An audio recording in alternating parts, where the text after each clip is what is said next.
Joining me for Talking Pints this evening is Shaun Bailey. Shaun, welcome. Great to see you here. Great to be here. Evening. Great to see you and be here for all your guests. You know, you are this respectable figure. Pillar of respectability, representing the Conservative Party in the mayoral elections, where you did a lot better than many thought, and we'll come to that in a moment, and why perhaps your party didn't help you a bit more than they did, but we'll come to that.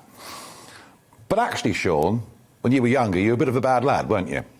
Well, I wouldn't say I was a bad lad. I was surrounded by people who had an alternative view of criminality. I grew up in... Oh, no, come on. That really is PC speak, isn't it? Of course. You mean you were involved in crime? Listen, I grew up in an area where crime was the norm, and if you didn't get involved, you then spent your whole time watching your back because people were trying to drag you in.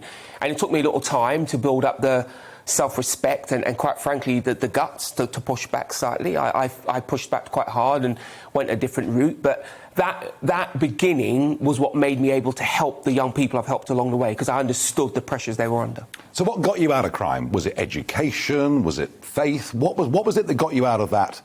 It's simple. It's simple in a way. So I did gymnastics and was in the Army Cadets. Yep. And those two things broadened my horizon and gave me the ability to focus. I had a mum. My mum is a force of nature and simply wouldn't quit.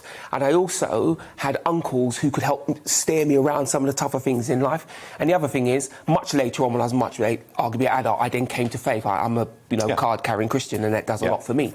But I had a number of things along the way that helped me out, but it was largely because of my family. My family refused to let me go down what they saw as a bad alley. And not everybody has that advantage, of course. No. And when I say family, let me be clear, of course my blood relatives, but my wider community. I'm of Jamaican descent, and one of the things about the Jamaican community is it's dominated by women who look after you. They don't have to be a blood relation to look after you. I mean, my Auntie Norma, I didn't know we weren't blood relatives until I was in my 30s.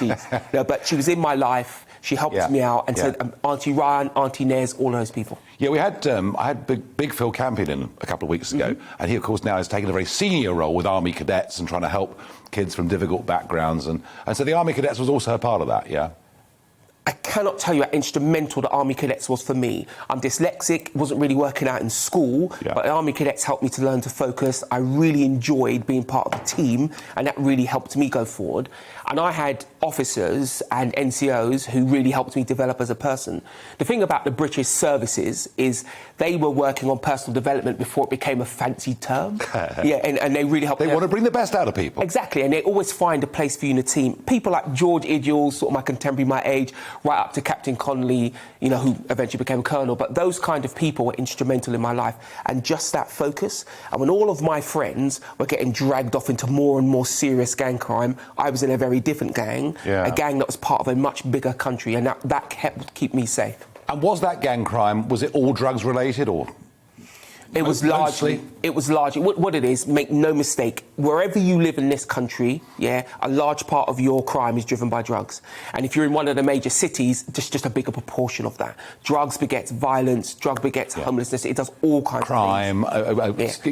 To raise money. I had Peter Hitchens sitting where you are last Thursday, and Peter Hitchens feels that the war on drugs has never been fought, that we must arrest people, we must put them in prison, we must...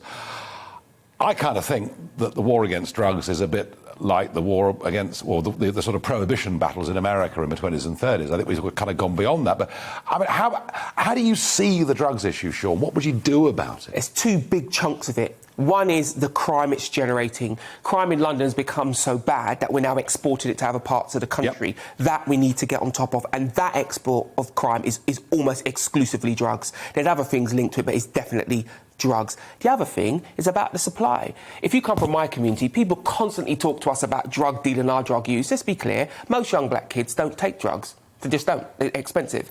But what's happening is things driving the demand. So if you're having nice, polite drug use, you're a city banker, you're not robbing anyone, but you are providing people the opportunity to, in their mind, have to rob someone. No, I'm sure that's true. I made it one of my policies, just to test the water. Why don't we test drug bankers in the same way we test, crane drivers? Wow, everybody freaked out. And that showed me that we need to say to people, look at your own drug use and imagine what kind of activity that's driving in communities that you're not part of. But when it comes to the crime around this, and I'm talking about knife crime, you know, I mean, Sadiq Khan has been mayor of London for a long time. All forms of crime, in particular knife crime, are getting worse. But sure, if we're being blunt about it, a lot of that knife crime is black on black, isn't it? Listen, the term black on black, he's been eschewed. You're not allowed to say that anymore. But if we don't... Look, well, I understand that. Let me get it. I'm not denying the term, don't get me wrong. Yeah. What I'm pointing out is, if we don't talk about what's really happening, then we cannot solve it. I speak to many police officers who are frustrated. Their real heart is to solve the problem, but they're not allowed to say this is largely happening in the black community, or look... Oh, no, I had to say to one police officer, what's the last crime you dealt with? He said, was a black lad who stabbed another black lad. And he said, before that, it was the same as well. We have to be able to have that conversation, or we can't solve that problem.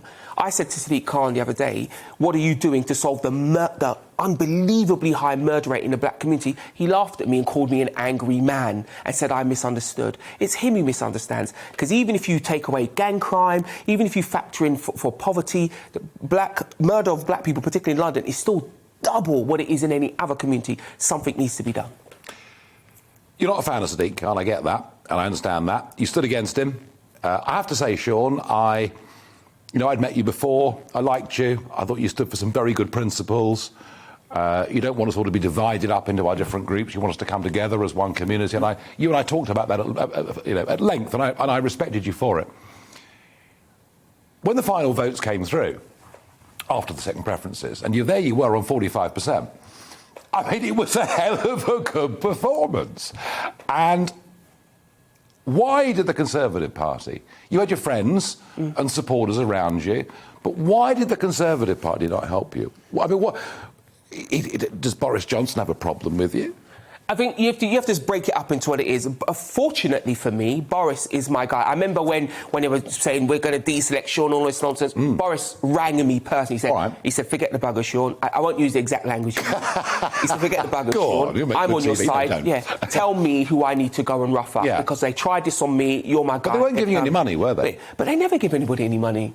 The idea that... But I've seen the money that they've raised over the last 2 years. Well, listen, I had to raise my own money, that is true. Tens of millions. But so did everybody else. But the thing here's the real thing. It wasn't the party per se who didn't support me. For instance, I was selected by the members, one of my proudest moments, because they had a choice. They selected me, they backed me all the way. Is this the racist Conservative Party?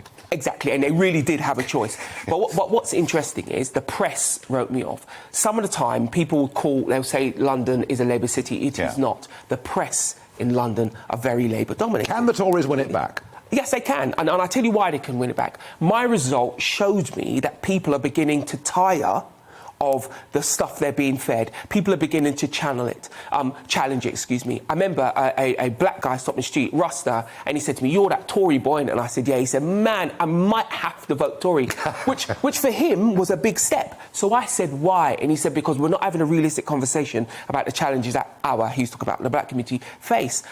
Every time someone bigged me and said, "Go on, Shaun," you'd hear some form of working class accent. You'd hear someone who, in my parlance, has to work for a living. There is a groundswell of people in London who just want to have a practical conversation about their needs, not be told that they're racist, sexist or any other ist because they don't agree with the sort of zeitgeist. They just want London to work. And by extension, the whole country, those people are there and they can be got. The passion hasn't gone. No, because but look, let's be clear. Party politics is a little bit... But I really like people. What I want is independent people to go on and live the lives they want to live. So does Shaun Bailey run again? Shaun Bailey has to check with his wife. that's the first thing. And look, it's like this. If I thought I had something to offer, I certainly would consider it. If I was wanted, I'd also consider it. But I'd always say to anyone, the basis of my politics is helping working people have work to live the lives they want to live. I'm proud of my Britishness because I think it's a vehicle to bring us all together. And if you are being spoken to by any politician who is encouraging you to hate, is encouraging you to not look at yourself as British, ask yourself why. The problem I see on the left, they're being more and more divisive. They're building a coalition of the disgruntled, and you cannot build a cohesive nation from that. This is how I feel, Shaun. You know, the George Floyd murder, and we can be appalled at the manner in which the man died. But it's incredible, isn't it? Within 48 hours of what happened in Minnesota, we've got protesters, almost riots, going on the streets of London that leads to Bristol, to statues being torn down, to people deciding how they're going to interpret British history. And really interesting, in America, you see demands at graduation days for black graduation days, white graduation days, Asian graduation days. And I was reminded, you know, Martin Luther King famously saying, I want my 4 kids to be judged not by the colour of their skin, but by the content of their character. And I just feel that BLM and all these organisations are actually, there is a Marxist agenda behind it, which is to divide us all up and frankly bring down our society. How do you, I mean, do you see BLM in that light, or am I being over the top? So here's the things I'd say. That's why I say it's a coalition of the disgruntled. Who are you for? You're against everything. At some point, that will come round and eat itself, and that will destroy us as a nation. Yeah. When you talk about the George Floyd murder, unfortunately for the black community, it's happened again. It wasn't a one-off. It wasn't the first. But I always caution people 2 things. That happened in America. Be careful about teleporting all of their politics here. We have our own challenges. They're not the same as that. And BLM in particular is a political group that has political ambitions. If you support them, yes, fine, but make sure you understand what they're about. So would you take the knee, Shaun? Look, I'm a black man. I feel like I'm taking the knee my whole life. I don't think I need to take the knee. but the point is this. Is that a gesture of solidarity, or is it a gesture of submission? And I always challenge people, are you doing it because you want to, or are you doing it because you don't want to get cancelled? You know, where's your bravery? When someone said to me, are you for BLM? I said, I'm for the emancipation of black people, but I can't be for an organisation that wants to destroy the nuclear family. Because there's one thing I could magically and that gets forgotten. Yeah, it was on their website. If there's one thing I could magically do for the black community, it'd be make our family structures better. Because that benefits you in all ways. And that's the kind of thing I want to say to people. Be you black, be you white, let's talk about being British. If you're a white person, don't feel nervous about talking about racism. Come into the conversation. And if someone accuses you of being racist before you've even opened your mouth, they are up to something. And I met a very elderly white guy once, and we were at an event, and they asked the BNP not to attend because I was there, and I begged them to let the BNP in. And then, I'll give them the due, they did let them in. And afterwards, the white guy said to me, he's an old guy, he said, people of my generation need to hear that conversation because I never had any idea what's going on in your mind and in your heart. And I said, what do you mean? He said, I didn't know you were so proud of being British. I didn't know that you thought our system was good. All of these things are conversations we need to have. Sure. Does this country have challenges? Of course it is, but we'll get over them only if we do it together. Thank you. Pleasure. That was Shaun Bailey on Talking Pints, and boy, wasn't that passionate.